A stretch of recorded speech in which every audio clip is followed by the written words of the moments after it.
నిజామాబాద్ ప్రభుత్వ medical college లో ragging కలకలం రేపింది. ఒక జూనియర్ మెడికోని సీనియర్ మెడికోలు వేధించారు. డ్యూటీకి హాజరైన అబ్సెంట్ వేశారని ప్రశ్నించిన జూనియర్ పై దాడి చేశారు సీనియర్లు. ర్యాగింగ్ ఘటనపై పోలీసులు ఆశ్రయించాడు సదరు జూనియర్. ర్యాగింగ్ పేరుతో దాడి చేశారంటూ 8 మందిపై కంప్లైంట్ చేశాడు. దీంతో సూపరింటెండెంట్ తో సమావేశమయ్యారు సిఐ రఘుపతి. ర్యాగింగ్ జరిగినట్టు తేలితే మాత్రం కఠిన చర్యలు తీసుకుంటామని చెప్పారు. నా పేరు రాహుల్ రెడ్డి గారు. కరెంట్గా నేను గవర్నమెంట్ మెడికల్ కాలేజ్ నిజామాబాద్లో ఫైనల్ ఇయర్ చదువుతున్నాను. యాక్చువల్లీ ఈ కాలేజ్లో నేను ఫస్ట్ ఇయర్ నుంచి మా సీనియర్స్ ఫస్ట్ ఇయర్ నుంచి జాయిన్ అయినప్పటి నుంచి చాలా ర్యాగింగ్ చేసి చాలా ఇబ్బంది పెట్టారు. లాస్ట్ 5 days నేను ఓబీజీకి గైనకాలజీ పోస్టింగ్లు ఉన్నాయి సార్. పోస్టింగ్కి నేను పోయినాక కూడా అక్కడ నాకు ప్రజెంట్ పడింది సార్. ప్రజెంట్ పడింది పి అంటే ప్రజెంట్ సార్. కానీ ఈ ఇంటర్న్ ఎవరైతే సాయిరామ్ పవన్ అనే ఇంటర్న్ నా మీద ఎంత కోపం పెట్టుకొని ఆ పీని కావాలని వెళ్ళి చేసింది సార్. నేను పోయినా సార్ మాట్లాడదాం, ఏమైంది అసలు ఎందుకు ఇట్లా చేసేవా పోతే అసలు ఎవడరా నువ్వు నాతో మాట్లాడతావా, నువ్వు అంత ధైర్యం ఉందా అని చెప్పి నా మీదకి చాలా అరిచారు. లేబర్ రూమ్లోనే అరిచేశారు. నిజామాబాద్ లో ర్యాగింగ్ ఘటనపై మరింత సమాచారం మా కరెస్పాండెంట్ దివాకర్ అందిస్తారు.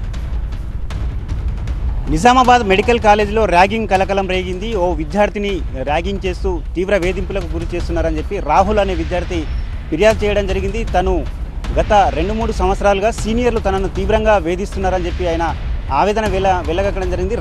అర్ధరాత్రి వరకు ఈ ఘర్షణ వాతావరణం నిజామాబాద్ మెడికల్ కాలేజీలో జరిగింది. అసలు విషయానికి వస్తే నిజామాబాద్ మెడికల్ కాలేజీలో 4వ సంవత్సరం చదువుతున్న రాహుల్ మెడికో అతను గత కొన్నేళ్లుగా తనను సీనియర్లు వేధిస్తున్నారని చెప్పి ఆవేదన వ్యక్తం చేస్తున్నారు. అయితే ఇందులో భాగంగానే ఇంటర్నల్ డ్యూటీలు అటెండెన్స్ చేయాల్సినటువంటి పీజీ స్టూడెంట్స్ తనను కావాలనే గైర్హాజరు వేశారని చెప్పి ర్యాగింగ్పై నిలదీస్తున్నందుకే తనను వేధింపులకు గురి చేస్తున్నారని చెప్పి రాహుల్ తెలపడం జరిగింది. దీంతో నిలదీసినందుకు తనను చితకబాతారని కూడా చెప్పి ఆయన ఆవేదన వ్యక్తం చేస్తారు. రాహుల్కు తీవ్ర గాయాలు కూడా అయ్యి రాత్రి అతన్ని పోలీస్ స్టేషన్కి తరలించారు. అక్కడి నుంచి మళ్ళీ ప్రభుత్వ ఆసుపత్రిలో ప్రాథమిక చికిత్స అందించిన అనంతరం మళ్ళీ రాహుల్ని మెడికల్ కాలేజీలో వదిలేయడం జరిగింది. రాహుల్ గత కొన్నేళ్లుగా తమ కళాశాలలో ఈ మెడికల్ సీనియర్లు తీవ్ర వేధింపులకు పాల్పడుతున్నారని చెప్పి ఎక్కడ కూడా బయట చెప్పుకోలేని పరిస్థితి ఉందని చెప్పి ఆవేదన వ్యక్తం చేశారు.